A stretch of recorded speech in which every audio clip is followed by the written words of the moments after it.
Alright, so last vlog natin ngayong gabi bago tayo tuloy magpahinga. Medyo pagod na tayo for the whole day. Nag-coach tayo sa Pampanga kanina. Hi sir. So nag-discuss kami ni sir kung paano mag-invest, paano gamitin yung skill niya, paano magkaroon ng business. Okay, so it was a very productive afternoon. Then nagpa-shoot na rin tayo sa studio para sa ating mga upcoming events like Business Masterclass. So, sa Feb 23, sa Novotel Cubao, how to start your own business. So, yan ang ating pag-aaralan. So, bigyan ko na kayo ng konting idea. Paano nga ba talaga mag-start ng yung negosyo? Okay, step-by-step procedure. Ano ba talaga yung gagawin mo? Una sa lahat, ang number one problema mo ay ano ang negosyo mo. So, pipili ka. Ang negosyo kasi pwede siyang services or products. Like ako, my business is services. So, I do coaching, I'm conducting seminar. So, nandito tayo sa services. Kung products naman, you're selling something, t-shirt or anything. Okay? So, mamili ka dyan. Services ba o products? Okay? Second na dapat mong gawin, kung napili mo na yung skill or services, ano yung skill ang gagamitin mo? Kung napili mo na yung products, ano naman? Okay? So, yun ang second. And third, para maayos mo yan, mag-scanning ka muna sa yung barangay, community, ano yung needs. Sabi ko nga, hindi yung kung ano yung passion mo or hindi kung ano yung inalok sa'yo, yun ang magiging negosyo mo. Kundi kung ano ang needs ng yung community, ayun ang magiging negosyo mo. Right? At pang-apat, asikasuhin mo na yung mga permits. So, nasa school ang mga permits ko eh.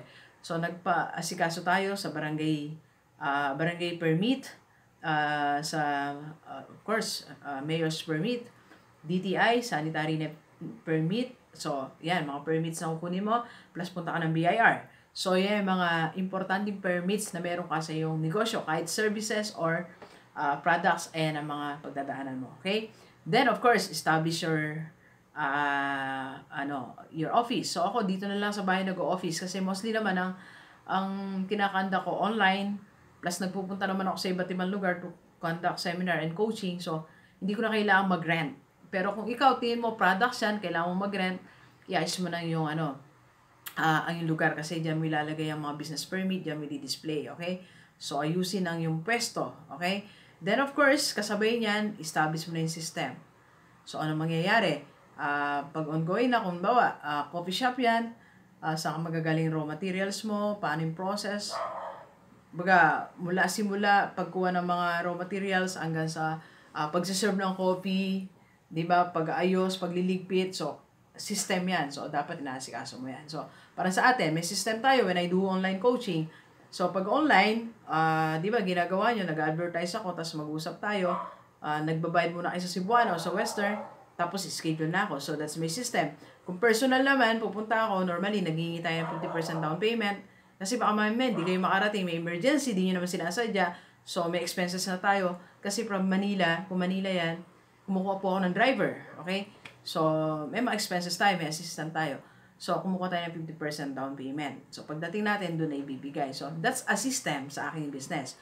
So, yung negosyo mo, dapat meron siyang system. So, try to think about it, anong system ng yung negosyo. Okay? Plus, okay, ito yung dapat may accounting ka. Kung di ikaw, mag-hire ka na ibang tao. Kasi that's very important. Dahil ikaw nagpa-register sa BIR, so may kailangan kang panagutan sa BIR. So, iyan ang mga mahalaga. Okay?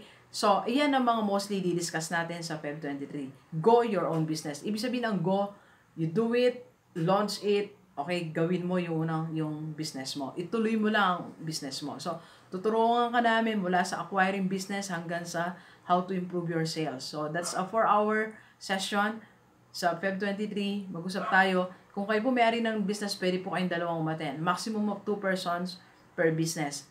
So, kung dalawa po kayo, 8,000 pa rin po ang inyong babayaran. Plus may additional lang na 1,000 kung dalawa for food. So, bali 9,000, dalawa na po kayo. Okay? The same business po hindi pwede magkaiba. Okay? Kasi one-on-one coaching po tayo or kung dalawa kayo, tatlong businesses, pagsamahin ko kayo with added schedule.